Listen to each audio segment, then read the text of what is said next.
Welcome everyone back to the podcast. We have a special guest, which is Karolyne Polanco, and she has a great catering. Well, excuse me, it's called Keto Yourself business, which is great pastries, very delicious. And she also brought some just to show you guys in the camera, which is great. It's cheesecakes, and I appreciate that a lot. And just really get into what made her start into the business and get all those details, even for people that are introvert listeners, to know what details and tips she has for us. And how's your day going so far, Karolyne? So far, so good. Traffic wasn't too bad coming this way. Took the streets.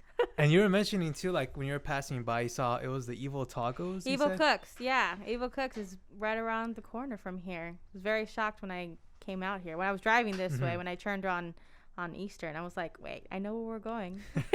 And I was like, I never knew about it until she brought it up, guys. And I was like, wow, Evil Cooks. And I look it up on Instagram. I'm like, this looks amazing. The chili this burrito. But anywho, well, that's another story. But I wanted to ask you, what got you started in your keto business, Karolyne? Well, it started around May. I actually started doing keto because I was actually going to start doing gastric bypass. I was going to start losing weight for that just because I was overweight. I was over it. I wanted to lose weight fast. But my sister was just like, hey, I'm doing keto. I've lost this amount of weight. Why don't you try it out? So once I started getting into it months later, around August, one night I was just like, hey, I can actually do keto desserts. I can sell these and make a living off of it. And my husband just looked at me like I was a crazy person. And he was just like, well, if you can do it, go for it. And one thing out of the other, I started. I think it was about 2-3 days of recipes and development just to get a couple things going and posted and just flew with it. I honestly thought it wasn't going to succeed. And it's crazy to see the success of it on Instagram. And it looks delicious. And I'm just thinking, I rarely see the keto desserts. And I know there's a lot of effort behind it. But there was one part you were mentioning how, like, when you started, I'm sure there was a bit of fear to put it out there and put yourself out there. What made you kind of, like, turn that around, be more positive? I think the fear that I had was just because there wasn't that many stores around. So it wasn't nothing really guided me. So I was more on my own because, I mean, in my household, I was the only one doing keto. So I think once I started gaining the followers, I was like, okay, this is actually going to go somewhere. This isn't just going to stop at 150 followers and I'm done. So just slowly just watching them and just getting the orders in, I was just like, okay, it's going to work. And what I actually noticed is that there are some stores out there, but they're the distance. So like there's one in Torrance, there's one in Anaheim, and my clientele is around like HP, South Cape, Downey area. Oh, wow. And they found me and they love that I'm close and they love that I deliver. So that's the other thing that also helps pull clients towards me is because they can work at home all day and I'll show up at 12 like, hey, have your stuff, come get it, let's go. And they love it because they don't have to leave home. That's the best part. You're able to do that delivery. And you mentioned about the recipes. How hard was it to select the best recipes and be like, I'm sticking to this list? It was pretty hard. I mean, I went through about 2 or 3 recipes, like just trying to figure it out, pull different items from one, items for another one. And I mean, my husband tried to help me as much as possible, but I don't think he realized the difference because he was very like, well, it doesn't taste like a cookie. Like, that's not how it's supposed to taste. So what I actually did, there was someone that I found out in my area where she sells coffee on the street. Randomly just started talking to her. And she was actually one that actually helped me start taste testing in the beginning because I didn't know what I was doing. I was just like, hey, try this out. And she would give me the honest feedback, like, a little more sugar. I don't like this too much. It's a little dry. So just slowly like that. And then I just kept going. Started doing the recipes, making sure I write everything down because I always forget. And then I'm just like, what did I do? And it's inspiring just to see the fact that you decide to be like, based off wanting to lose weight, go do this and now impact others and help them lose the weight and enjoy the treats as well. Yeah. And I just wanted to say, how do you feel impacting other people? Like, does that help you feel fulfilled? Yeah, it honestly does. Because I mean, when I was doing keto, what pushed me back was the desserts because I couldn't find desserts at the store. There was always cake. Like, I can't eat the cake. Like, I want something to eat. So, and that's what a lot of things is just like, when it's hard to get, that's when we always fail. It's like fast food. I'm hungry. I want to eat right now. That's like, true. No, your diet. Like, remember your keto lifestyle. Come on, come on. So I think that's what helps me, because it's just like, I know it's pushing people to continue on with their keto lifestyle. So it's like I do sample boxes like every week. There's about 8 different items in there. Crazy. So it's like you technically have a bite for each day if you look at it. Yeah. So it's just like, I know with even doing that helps them continue to going with their lifestyle and lose the weight and be healthy the way they feel like they want to be. So wow, that's so cool. And what tips would you offer to introverts that want to start their own business? It could be pastry or anything, to just be like, all right, go out there, put yourself out there, and don't worry about it. I mean, honestly, go for it. There will be failure. You might lose a lot of money, a lot of time, a lot of sleep, a lot of stress, but set the goal high, because if you don't set it high, then you're never going to get anywhere. And if one little thing literally brings you down, just keep going. Like, I've had many times where I'm crying in my car to delivery because I'm exhausted.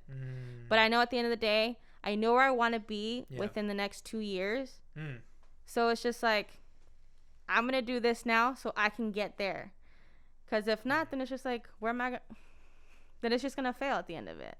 And if I don't enjoy it, then what's the point?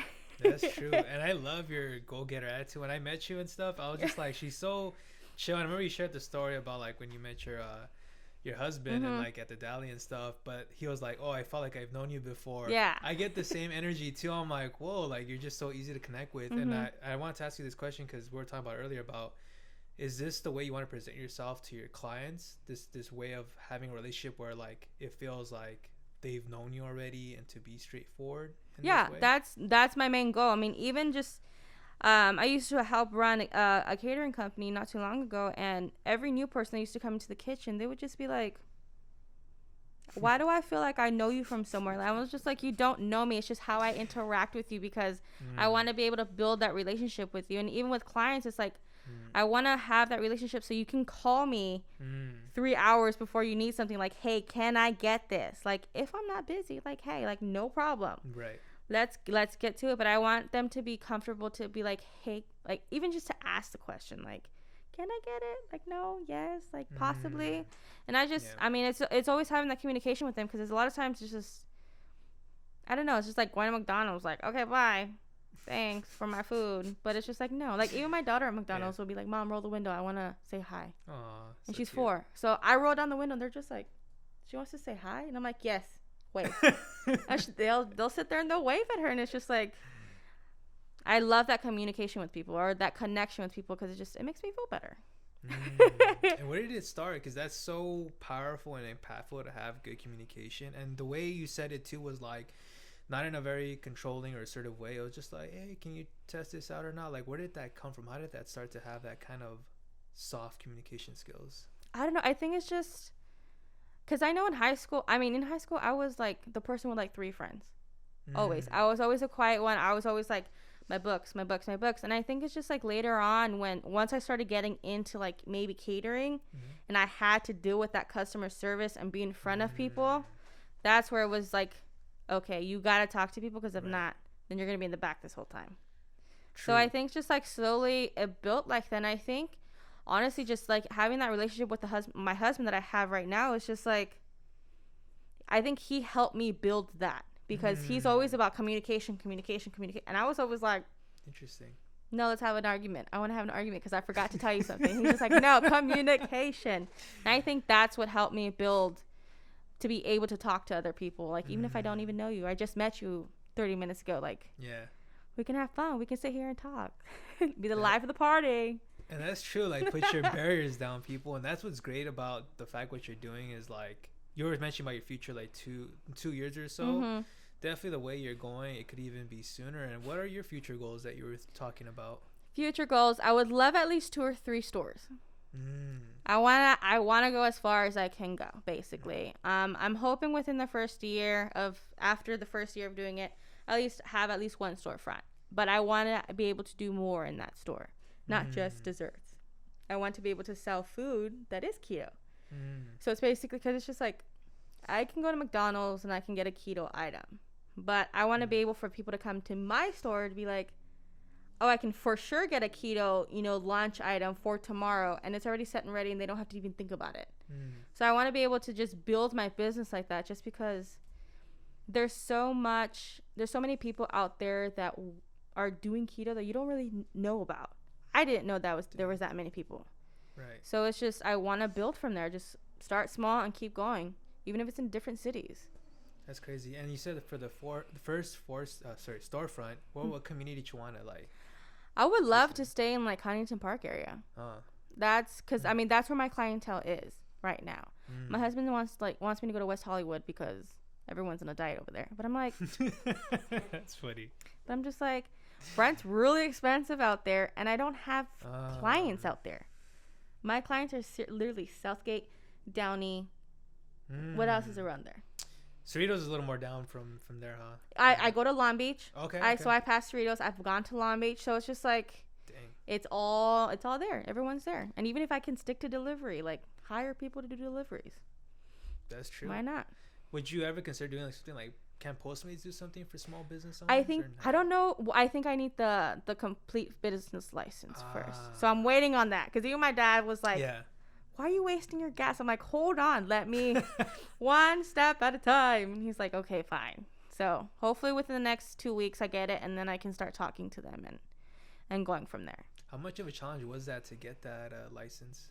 It wasn't too bad. I just did it. The first one I had one before. That one I can just walk into the building and get it.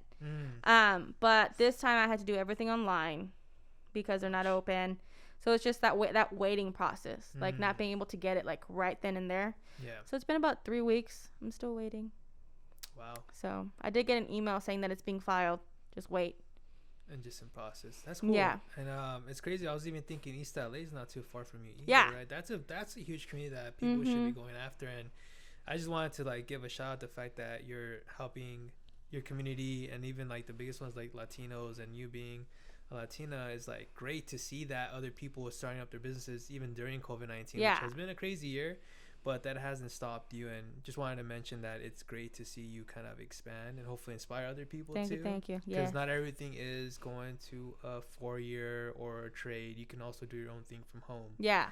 And what mindset did that require of you to just be like, I'm gonna go do my own thing and keep pushing for it? I think just COVID. I mean, I had 2 jobs laid off. Crazy. I cook in general, so cooking is what I do on a daily. So I knew that I can still continue using that and actually build from that and grow. And, if I can make a living off of it, why not? So it's just like, even if I get 2 orders in a day, like, there's dinner. Here you go. Like, just little by little, it helps out. Like, every single order literally helps. Like, it helps with rent, helps with the light bill. It pushes me to keep going because it's just like, we need those things paid at the end of the day. That's true. And I like how you mentioned COVID. Like, that was definitely a time where this is where the podcast started for me as well, because I was like, how can I give back or use a platform to give people a voice or starting something up? And when you have a lot of time in your hands, guys, you can do a lot, and it's just putting that energy towards it. But definitely wanted to go back. You're mentioning how you did the keto because you wanted to drop weight and not do the whole bypass surgery. Yes. What would you say was like the realization where you had to go with keto and not do bypass anymore? Well, I had my sister help guide me. I also had a cousin who helped guide me do keto. So once I noticed that I was actually losing the weight, I was like, okay, I can do this. Let's see how far I can go. And I think once I finally hit like 25 pounds down, I was like, okay, I'm not going to do the gastric bypass. I'm not going to do it. Like, because I know a lot of people say it's the easy way out, but I've always been the heavy set person. I've always been the heavier person in the family or in the household, and I hated it. I do have family members who have done it, and I've seen the results, and they look amazing. But I know at a younger age, even my husband was like, you are young, like, try a diet, try something. Like, I know you want to lose it, but I always hated the diets. It was always like salad, chicken, blah. So with the keto, it's a little bit more. So that's why I think that's what helped me a lot more, was because I was enjoying the food. So, like, I can have carnitas and birria in keto. So, like, I didn't have to give those things up. Like, maybe tortillas, but I can still eat the things that I wanted to eat and not be, like, I don't want salad again. Like, no. And I feel like things are taken away from you, right? No, yeah. Well, a lot of things are like, my number one thing was I grew up with rice. Rice was my favorite. Rice has always been. Beans was my husband's, and I kind of took it away from him for a while because I even put him on keto. So, but finding the substitute or just giving it up, I don't miss it anymore. So That's cool. And I was just thinking, what habits did you have to break to go into keto? a lot. There was a lot of habits. I mean, my number one habit was drive-throughs. Yeah, tough. drive-throughs, and the thing is, I worked many long hours, so I was always very exhausted at the end of the day. So I had to learn that you either gonna meal prep or you are gonna cook when you get home. So that was one of the things, because I mean, it's also money. Drive-throughs is a lot of money. It is. And it's just, and I think COVID actually helped a lot, because I mean, I had a lot more time on my hands than I have had in the past couple years. So I think that's working less is helping me lose the weight also a lot more. And what tips would you offer to people that need to build that discipline and start cooking more or not eat out as much? Look at your budget. Look how much you can say. That's true. That is so true. No, I mean, honestly, it's just look at the difference that you feel when you eat out or when you eat fast food. I mean, there's times, I mean, I'm not gonna lie, we still have fast food. I'm not gonna lie, we still binge on carbs sometimes, and I feel like crap the next day. And sometimes I'm like, okay, I'm never doing this again. And it's just like having that feeling, like I feel so much more energy when I'm not eating the carbs than when I do when I eat the carbs. Because there's times I'm just like, I don't want to do this anymore. I just want to lay in bed all day. So it's just building that habit of, you know what, just if you want to feel good, go for it. I mean, just keep going. Because just like, it's exhausting sometimes. And how does your daily lifestyle look like doing the keto diet and just work and the life balance? Oh, it's crazy. I mean, sometimes I only eat one meal a day, but that's okay on keto. So I've actually gotten my body to the point where I can only eat one meal a day and I'll be fine. So in the mornings, wake up, sometimes 6 o'clock, 7, drink a protein shake. I'll be good till about 3 or 4. Eat dinner. That's it. Oh, wow. That's crazy. And you say your husband's on the keto diet right now? Not anymore. Because he stopped losing weight because he kept eating beans and rice. So, but he hasn't gained weight. So that's a good thing. He lost about 25 pounds and now he's stuck. But I'm like, at least you're not gaining any more weight. Because, I mean, he was also like, I need to lose weight. So, slowly but surely. And how is it collaborating with other businesses? It's good. It's fun. I mean, I love just being able to see their point of view and then just mixing it up. Because a lot of times just like people can get bored with your ideas. And once you mix it up with other people, then it's just like, okay, I like this. And then that's when you can just build more and more people on your social media or your clientele or just anything. And how often do you post on your social media? Oh, it can be a couple times a day. Sometimes I forget. So I know a lot of people probably get annoyed by it, but I mean, honestly, it's, what is it called? Advertising? Networking. There you go. Networking is one of the main things for building a business online. Because if not, people don't see you. If people don't see your story, then they're just going to be like, wait, who is this? I forgot who this was. So it's just like that constant. That's true. And we all look at stories all day, so I always make sure to post, like, I got sample boxes, I have pre-orders for Christmas, or new items that I've already made. If you want it, order. So. Would you ever do a vlog where you kind of show yourself cooking some of the food, or like talk, or like a daily life of Karolyne? Someone actually told me today that I should do YouTube for my baking for keto. So he's like, and they told me, they're just like, you're that person that people would be attracted to you and want to watch you. And I'm just like, I was like, I can, but I don't know how to start. He's just like, you should really think about it because I think you'd be really good. And so you're not the first person today that's asked. And I totally agree with them, because once you do get it going, the same way you did with your baking business, you'll definitely have a big viewership and people will be like, if I'm able to connect with you and also other clients, I'm sure even over the web, there's gonna be some kind of magnetic thing. Yeah. To be like, oh, I want to support her and things like that. But that's cool. And I know COVID-19 has been a crazy year for everybody. Yeah. I wanted to ask you, what was the biggest challenge this year? Honestly, it was staying home because I worked sometimes 2 to 3 jobs at a time. That's crazy. And I used to leave home 6 o'clock in the morning, wouldn't be home till 10. Shoot. So I think being home and not having anything to do, I was just like, what do I do? Like, I do have my daughter, so I was able to spend that time with her, and now she cries every time I leave. So sometimes that's hard, but it was just, and just finding a different way to make a living.